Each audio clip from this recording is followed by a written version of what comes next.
Hey guys, Freddy here. Welcome back to another rules breakdown, and this time we're going to be looking at this, Legend of the Five Rings, by Five Rings Publishing and the Alderac Entertainment Group, and it came out in 1997, based on the collectible card game of the same name.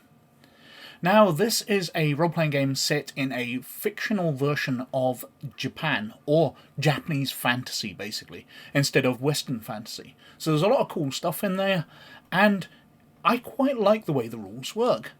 Now, as usual, we'll need a sample character, and unfortunately they've provided this one, Mirumoto Kuro, of the Dragon Clan. And so much is on the character sheet that it's going to make things very, very easy for us. But anyway, let's get on and have a look at the rules. And so skills. Well, skills are dealt with on page 101 of the rulebook. They are actually dealt with earlier in a more simplified format. But this is the place where the target numbers are listed, so it's far easier to go to page 101 and use the more complex version of the rules from here, rather than just guessing what target numbers will be. So, first of all, we need to set a target number, so the Games Master decides, and we've got things like mundane, easy, average, hard, very hard, heroic, never been done before, and never done again, which is a target number of 40.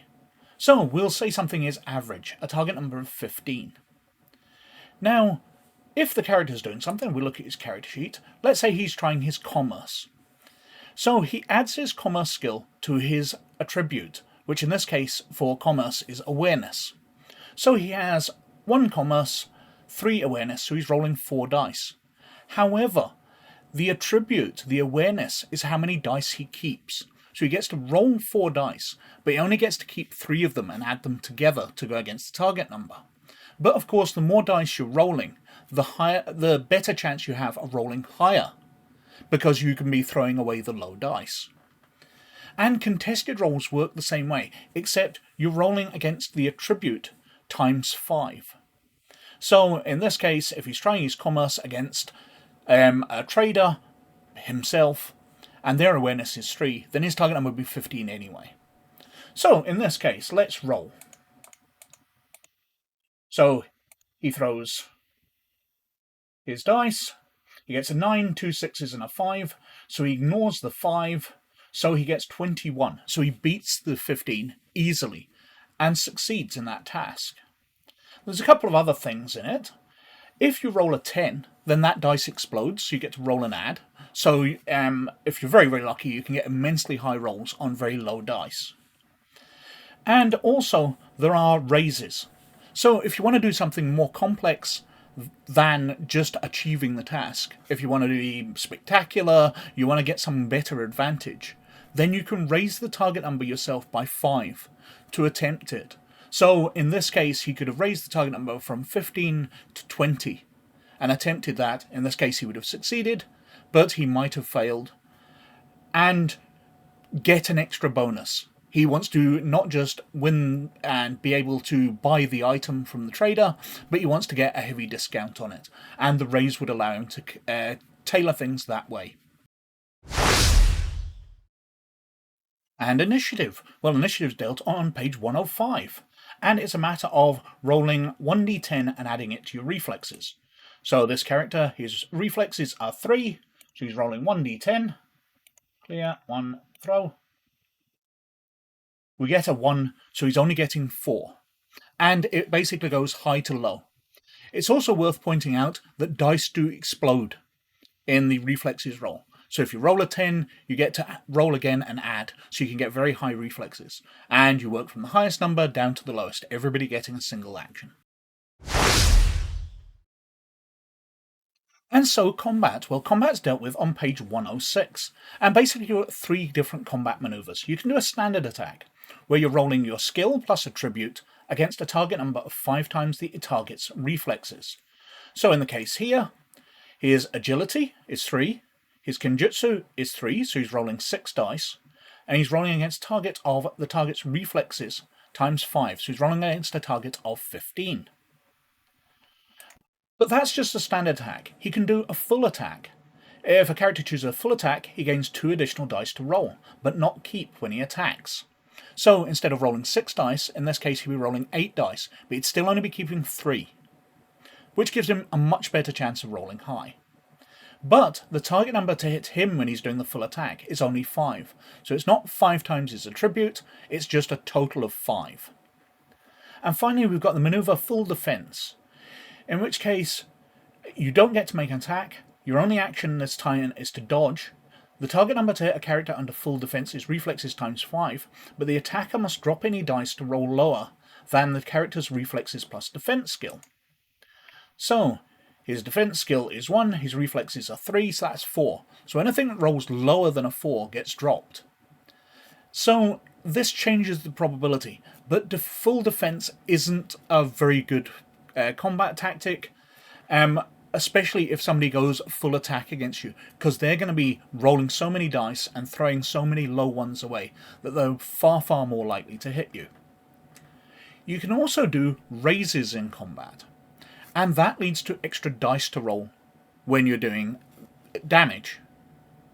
And you can do multiple raises if you want to do a particularly targeted hit to do lots and lots of damage. So, in this example, the character's rolling 6 dice for a standard attack. Now, the target number he's going to be rolling against is much different, because this character's wearing armor. So, he's wearing light armor plus 5 to be hit, so his reflexes times 5, so it's 15. His armor's 5, but this character has a Daisho technique, so plus 5 target number to be hit. So the target number is actually 25. So this person is rolling 6 dice, but we're only keeping the 3 highest.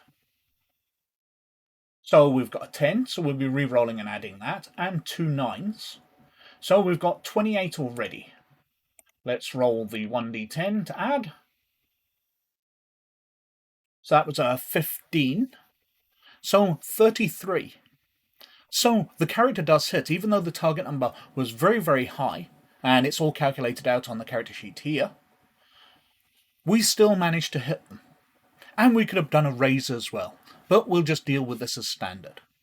So that's what you're doing. You're rolling against the character's reflexes times 5, plus any bonuses they get for armor and techniques they've got. And what you're rolling is your agility plus your combat skill. And just keeping the dice for the agility. And so damage. Well, damage works very similarly to the skills, because every weapon has a code. So the primary weapon of this character is a katana, which does 3k2 damage.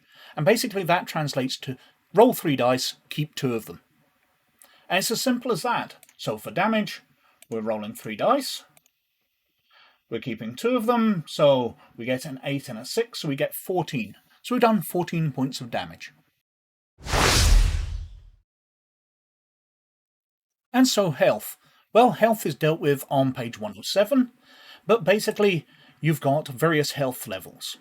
But these aren't 1 hit point each, so the 14 points of damage would send us shooting off the top, killing the character outright. What they are is each one of them contains a number of hit points equal to your stamina times 2. So in this character's one, it's 4 points each. So the 14 points of damage he's received takes him through 4, 8, 12, up into a -3 to his dice rolls. So he's very badly affected already. So that's how it works. Now healing, you heal your stamina each day that you rest. So 2 points a day. So he will heal himself down those 2 points to a -2, and it will take him 7 days totally to heal that wound up completely. And advancement. Well, advancement's dealt with on page 61, and is through experience points. And these tend to be handed out in far lower quantities than Dungeons & Dragons. This is more like the system used in Shadowrun, where you'll just get a few points each adventure. Because it costs 1 experience point to learn a new skill at rank 1. To raise a skill, you must spend a number of points equal to the rank you're raising your skill to. So if you're raising it from 1 to 2, it costs you 2 points. Easy as that. To raise a trait, or your void rating, you must spend a number of EPs equal to 5 times the rank you're raising your trait to. So If you're wanting to raise it to 5, you're needing 25 experience.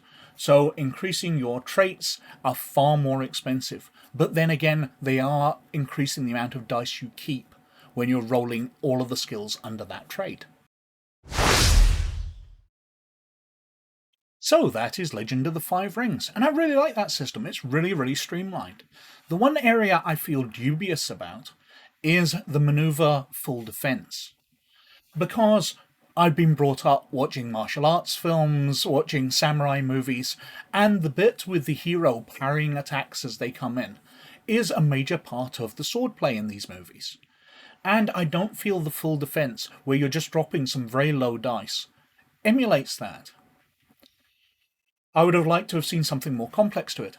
However, I will point out that we're only dealing with a starting character here, and skills can go up very, very quickly. So it's entirely possible for a character to become very, very skilled at their defense, and get that plus their reflexes way up high. So you're dropping anything under a 7 or an 8. So they could become very, very good at parrying as time goes on. But I'm not sure. I would need to play through the rules and see whether that works. Perhaps if you've played Legend of the Five Rings, you could comment down below whether that does work. But I'm a bit dubious about that rule from an initial look through. But anyway, as usual, I've been waffling on for way too long, so thank you very much for watching. As always, most of all, you look after yourselves, and I'll catch you later. Bye now.